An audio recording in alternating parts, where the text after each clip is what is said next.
Iran युद्ध के बीच आज प्रधानमंत्री नरेंद्र मोदी की केरल में रैली थी। वहां पर उन्होंने पहली बार ईरान और मिडिल ईस्ट में चल रहे युद्ध के बारे में खुलकर कहा और युद्ध को लेकर भारत में माहौल बना रहे कांग्रेस, लेफ्ट और इंडी गठबंधन को घेरा।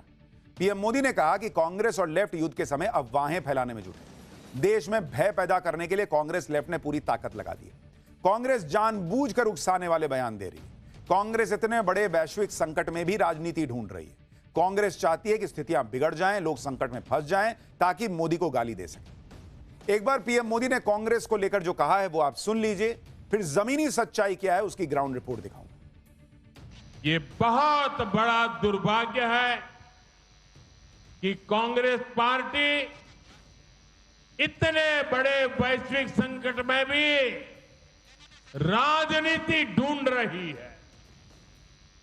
कांग्रेस पार्टी जानबूझकर उकसाने वाले बयान दे रही है, गैर जिम्मेवार बयान दे रही है ताकि स्थितियां बिगड़ जाएं, हमारे लोग वहां संकट में फंस जाएं और फिर ये लोग मिलकर मोदी को गालियां देने का, रील बनाने का अभियान शुरू कर सके।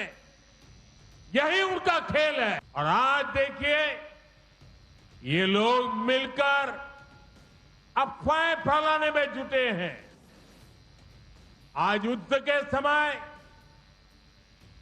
इस समय में भी कांग्रेस लेफ्ट और उसका इकोसिस्टम देश में पैनिक क्रिएट करने में, भय पैदा करने में पूरी ताकत खपा रहे हैं। मैं देशवासियों को कहूंगा, कांग्रेस, लेफ्ट और इनके इकोसिस्टम द्वारा फैलाई जा रही अफवाहों से सतर्क रहे, सावधान रहे। प्रधानमंत्री नरेंद्र मोदी ने बात कांग्रेस, लेफ्ट और इंडी वालों के लिए इसलिए कही क्योंकि ईरान अमेरिका युद्ध को लेकर इंडी वाले लगातार संसद में माहौल बना रहे हैं कि तेल गैस की सप्लाई को लेकर उनका प्रदर्शन चल रहा है। आज भी विपक्ष ने यही किया। आज प्रियंका वाड्रा भी इस प्रदर्शन में शामिल है। इसमें नरेंद्र सरेंडर के नारे लगाए। प्रियंका वाड्रा ने क्या कहा है वो भी सुनिए। अब एलपीजी की सिचुएशन को देखिए, कितना बर्दाश्त करेंगे और इनकी पॉलिसीज, इनकी नीतियों की वजह से। और अगर सदन में अच्छी चर्चा होती इन चीज़ों पे तो अच्छा होता, कम से कम हम जनता के सवाल उठा पाते। यानी कांग्रेस और इंडी वालों की दिक्कत यह है कि वो जनता का मुद्दा उठाना चाहती है लेकिन उसमें नरेंद्र सरेंडर का नैरेटिव उनको डालना है। क्यों पाकिस्तान में तेल नहीं पहुंच रहा, वहां कौन नरेंद्र मोदी हैं? बांग्लादेश में नहीं पहुंच रहा, दुनिया के अलग देशों में हाहाकार मचा है, सब जगह के नेताओं ने सरेंडर किया है क्या? इनको हर चीज में अपना नैरेटिव डाल देना है। अरे जो पब्लिक का मुद्दा है वो ना उठाइए बॉस। युद्ध बाहर चल रहा है, उस युद्ध पर पॉलिटिक्स या पॉलिटिकल युद्ध जो है वो भारत में शुरू हो गया। पीएम ने आज कांग्रेस की क्लास लगाई तो उधर कांग्रेस सिलेंडर लेकर मैदान में आई। कांग्रेस ने आज गैस की किल्लत को लेकर एक प्रेस कॉन्फ्रेंस की जिसमें वो सिलेंडर लेकर चले आए। सुनिए कांग्रेस क्या कह रही है।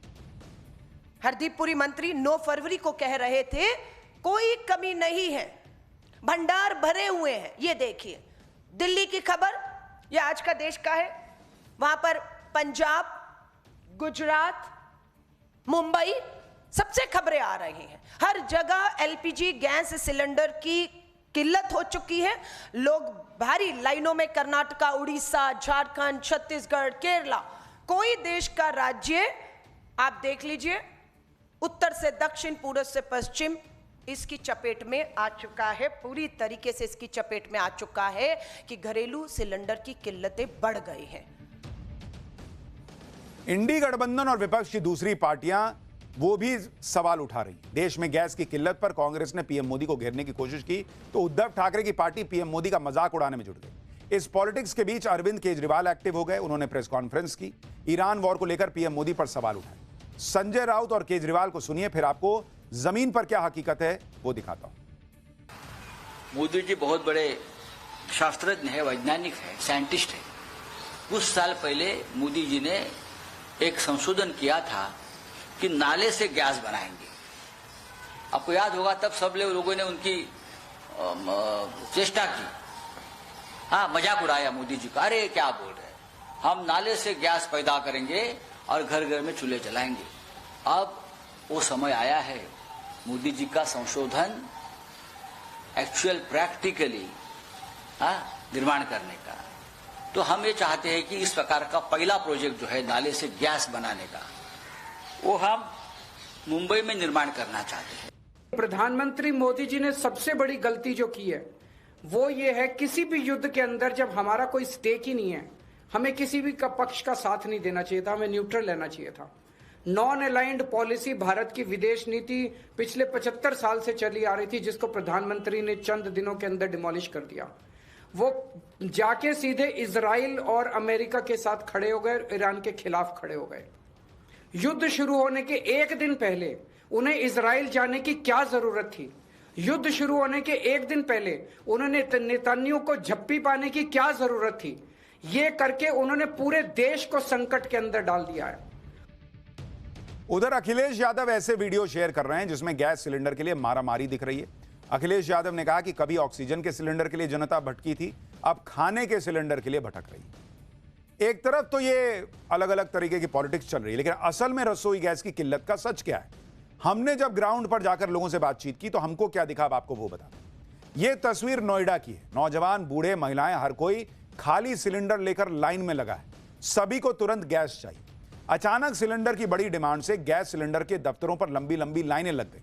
सुनिए खुद पब्लिक क्या बता रही। अभी मैं होटल से खाना लाके खा रहा हूँ गैस के कारण। कल होटल से खाना लेके आए सर, आज आए सिलेंडर लेने के लिए, अभी तक मिला नहीं सर। बुक नहीं हो रही है। ये पहले क्या करते हैं कि बुक हमारे नाम से बुकिंग करके ये सिलेंडर ब्लैक कर देते हैं। हम जब बुक करते हैं तो बुकिंग नहीं होती। यानी लोगों को दिक्कत आ रही है, ये लोग खुद बता रहे हैं।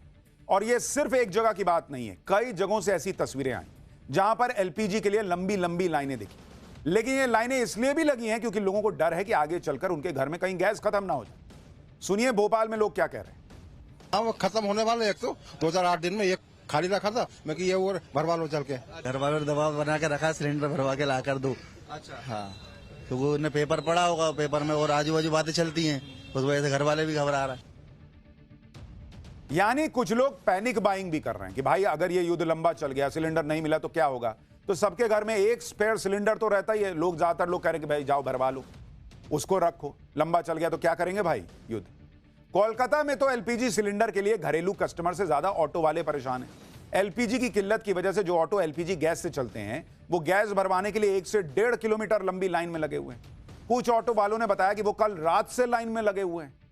तो पब्लिक परेशान तो है बॉस, ऐसा नहीं कि पब्लिक मजे में जी रही, कुछ दिक्कत ही नहीं है। इसमें तो कोई संदेह नहीं कि ईरान वॉर की वजह से तेल गैस की सप्लाई जितनी होनी चाहिए वो नहीं हो पा रही, जिसकी वजह से इंपोर्ट कम हो रहा है। इंपोर्ट डाउन है तो जाहिर है उसका असर घरेलू मार्केट पर पड़ेगा ही पड़ेगा। लेकिन बात यह भी है कि लोग पैनिक बाइंग भी कर रहे हैं, कई लोग जरूरत की वजह से भी जा रहे हैं। यानी सच्चाई जो सरकार कह रही है और जो विपक्ष कह रहा है उसके बीच की है। जैसे सरकार कह रही है कि कुछ दिक्कतें नहीं है, वैसी भी स्थिति नहीं है, पब्लिक कह रही है दिक्कत आ रही है। जैसा विपक्ष कह रहा है कि एकदम ये खत्म मामला हो गया, वैसा भी नहीं है, पब्लिक कह रही है कि नहीं, कई जगहों पर सिलेंडर मिल रहा है। जिसे गैस की जरूरत है वो तो ले ही रहा है, लेकिन जिन्हें अभी जरूरत नहीं है वो भी भरवा ले रहे हैं, जिससे आगे कोई दिक्कत ना। कई जगहों पर गैस एजेंसी के मालिकों का कहना है कि गैस की ना तो दिक्कत है ना किल्लत है, लेकिन लोगों के पैनिक में आ जाने की वजह से अचानक गैस की डिमांड बढ़ गई। पटना में गैस एजेंसी मालिकों ने क्या कहा है, सुनिए। गैस का कोई किल्लत नहीं है, कोई समस्या नहीं है, गैस आराम से मिल रही है, बुकिंग कीजिए, 2 दिन में गैस मिल रहा है। लेकिन लोगों को समझना चाहिए, अगर हर कोई ये चाहेंगे कि हमको एक ही दिन में गैस मिल जाए, 140 करोड़ आबादी को 100 करोड़ सिलेंडर कहां से आएगा। जो हाल नोएडा से लेकर पटना तक है वही हाल गुजरात के अहमदाबाद में भी है। अचानक घरेलू गैस की डिमांड बढ़ गई है, जिसकी वजह से गैस एजेंसियों पर लंबी लंबी लाइनें लग गई। एलपीजी फेडरेशन वाले कह रहे हैं कि घरेलू एलपीजी में कोई शॉर्टेज नहीं है, सिर्फ लोगों के पैनिक होने की वजह से डिमांड बढ़ी। घरेलू ऑपरेट में ऐसा कुछ है नहीं, सिलेंडर तो मिल रहा है हर जगह, शॉर्टेज जैसा कुछ नहीं है। मगर जो अभी जो हाल में जो फिलहाल में जो न्यूज आ रहा है, इसकी वजह से कस्टमर में क्या थोड़ा पैनिक बुकिंग चालू हो गया है। उनको ऐसा लग रहा है जैसे सिलेंडर नहीं मिलेगा, तो इसकी वजह से क्या जिसको सिलेंडर की जरूरत है वो भी बुकिंग करा रहे हैं। भाई एजेंसी वाले कुछ भी कहें, लोग क्या मजे में बुक करा रहे हैं, उनको पैसा तो लग ही रहा है। कल को अगर युद्ध लंबा खिंचा, किसी के जगह पे कहीं पे भी दिक्कत आई, उसको गैस सिलेंडर नहीं मिलेगा तो वो तैयारी नहीं करे अपने लिए। कल को ये भाई साहब बोलेंगे कि हाँ नहीं है, आज तो नहीं है सिलेंडर, वो तो हाथ झाड़ देंगे। तो हर आदमी एक सिलेंडर कम से कम भरा के रखना चाहता है। लोगों का पैनिक में आना कोई अस्वाभाविक थोड़ी है। उनको लग रहा है भाई युद्ध चल जाएगा तो क्या करेंगे, तो थोड़ा थोड़ा तो लोग पैनिक में आएंगे ही। और शहर कोई भी हो, लोगों को डर एक ही बात का है कि कहीं उनके घर में गैस खत्म ना हो जाए। सिलेंडर नहीं मिला तो काम कैसे चलेगा। इसलिए जिसके घर में अभी सिलेंडर की जरूरत नहीं है वो भी एडवांस में सिलेंडर भरवा कर रख लेना चाहते हैं। लखनऊ में लोग क्या कह रहे हैं सुनिए। क्या भी रहे हैं आप लोग सर न्यूज पे, तो हमने कहा ले लेने भी मिल नहीं डर तो नहीं लग रहा कि खत्म हो जाएगा गैस और मिलेगा नहीं? नहीं सर, डर क्या है कि अगर नहीं होगा तो फिर दिक्कत तो सर आएगी। डर तो है कि नहीं रहेगा तो बच्चे कहाँ जाएंगे, स्कूल चल रहा है, अभी पेपर चल रहे हैं बच्चों को, ये डर भी है। हाँ सर, डर तो है। हालांकि लोगों के इस डर के बीच आज सरकार ने फिर भरोसा दिया कि तेल गैस की सप्लाई को में कोई कमी नहीं रखी जाएगी। एलपीजी का उत्पादन भी बढ़ाया गया, एलपीजी के दूसरे इंपोर्ट सोर्स भी देखे गए। यानी अगर एक जगह से एलपीजी के इंपोर्ट में दिक्कत आ रही है तो दूसरी जगहों से एलपीजी कैसे लाई जा सके, इसके लिए काम चल रहा है। सुनिए पेट्रोलियम मंत्रालय ने क्या कहा। भारत सरकार ने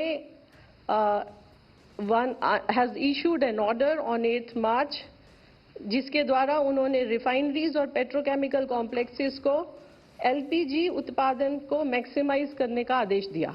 इन सभी प्रयासों की वजह से हमारा domestic LPG production has increased by 25% and all this domestic LPG is being directed towards household consumers.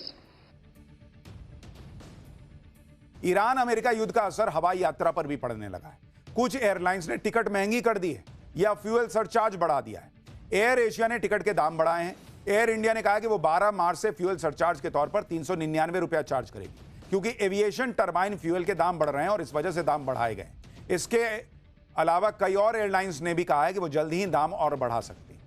और ये पूरी दुनिया में हो रहा है। पूरी दुनिया में एयरलाइंस या तो एयरफेयर बढ़ा चुकी हैं या बढ़ाने की तैयारी कर रही हैं। लेकिन सरकार को यहां एंट्री मारनी चाहिए बॉस, कि थोड़ा सा अगर दिक्कत आई तो आप तुरंत पब्लिक से पैसा लेने लगते हो। थोड़ा कंपनी भी तो सहेगी बॉस, खाली पब्लिक सहेगी। आप पहले ही मुनाफा कमाते हो, एयरलाइंस जो है वो पैसा लेती ना है। अगर कोई दिक्कत नहीं है, सरकार सब मैनेज कर रही है, तो ये लोग क्यों बढ़ा रहे हैं। सरकार उनको बोले कि भाई जब हम कह रहे हैं तुम हम पे भरोसा करो, तुम क्यों पैसा बढ़ा रहे हो। और अगर थोड़ी तुमको दिक्कत आ रही है, कहीं से तुमको ज्यादा लग रहा है, तो खुद सहो, पब्लिक को क्यों दे रहे हो लोड। ये सब करना होगा बॉस। ये संकट एकदम कल नहीं खत्म हो रहा है और सरकार को प्रोएक्टिवली काम करना होगा। कई जगहों पे हो रहा है, जहां नहीं हो रहा वहां करना चाहिए। पाठशाला में अगला चैप्टर, पेट्रोल डीजल के लिए गोली चल गई, लात घूसे चल गए।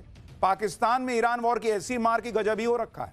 पाकिस्तान में लॉकडाउन के बीच तालिबान नॉनस्टॉप फोड़ रहा है। मुनीर को आतंकियों से को सीजफायर कराने भेजना पड़ गया है क्या। अब इसका चैप्टर, ईरान अमेरिका इजरायल युद्ध को करीब 2 हफ्ते होने को है, लेकिन इस युद्ध की वजह से सबसे पतली हालत किसकी हो रही है। तो वो जवाब ना तो ईरान है, ना अमेरिका है, ना इजरायल है। इसका जवाब है पाकिस्तान। युद्ध के कुछ ही दिनों में पाकिस्तान में पेट्रोल डीजल का गजब संकट हो गया है। जिनको हमारे यहां लग रहा है कि पैनिक स्थिति है, हमारे यहां तो कुछ नहीं है बॉस, सब कुछ अभी नॉर्मल ही चल रहा है लगभग। पाकिस्तान में देखिए, वहां पेट्रोल पंप पर तेल के लिए गोली चल रही है, लात घूसे चलने लग गए और हर गुजरते दिन के साथ हालात और बेकाबू हो रहे हैं। इससे बचने के लिए पाकिस्तान सरकार ने अपनी पब्लिक पर लॉकडाउन बम फोड़ दिया। लॉकडाउन जैसी पाबंदियां लगी हुई, लेकिन पाकिस्तान के इस लॉकडाउन बम के बीच तालिबान अलग नॉनस्टॉप पाकिस्तान को फोड़ रहा है। और तालिबान जिस तरह पाकिस्तान को फोड़ रहा है, उसने अलग पाकिस्तान का तेल निकाला हुआ है। अब मुनीर को आतंकियों को तालिबान के साथ सीजफायर करने भेजना पड़ रहा है। आज पाठशाला में आपको दिखाने जा रहा हूं पेट्रोल डीजल के लिए पाकिस्तान में कैसे मारामारी मच गई है और मुनीर को आतंकियों को शांति दूत बना के क्यों भेजना पड़ रहा है। लेकिन पहले एक झलक देखिए।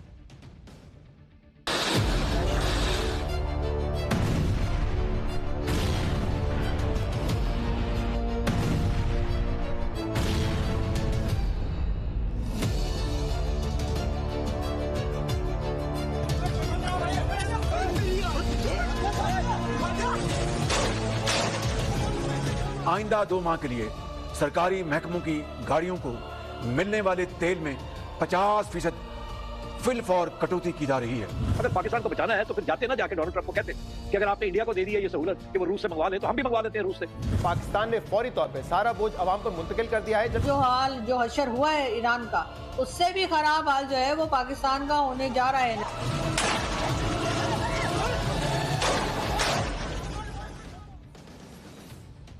देखिए, ईरान अमेरिका वॉर की वजह से पाकिस्तान में पेट्रोल डीजल के लिए हाहाकार मच गया। पाकिस्तान में पेट्रोल डीजल की कीमत कैसे रॉकेट बन गई इसके बारे में बताऊंगा, लेकिन पहले देखिए कि कैसे पेट्रोल डीजल के लिए पाकिस्तान में गोली तक चलने लगी। ये तस्वीरें पाकिस्तान के सियालकोट की बताई जा रही है, जहां एक कार ड्राइवर ने पेट्रोल पंप के स्टाफ पर ही फायरिंग कर दी। आरोप है कि कार ड्राइवर करीब 40 मिनट तक पेट्रोल लेने के लिए लाइन में खड़ा रहा, लेकिन उसकी बारी आने पर पेट्रोल पंप के स्टाफ ने पेट्रोल खत्म होने की बात कहकर उसे लौट जाने के लिए कहा। इस बात पर वो वहां पे झड़प शुरू हो गई।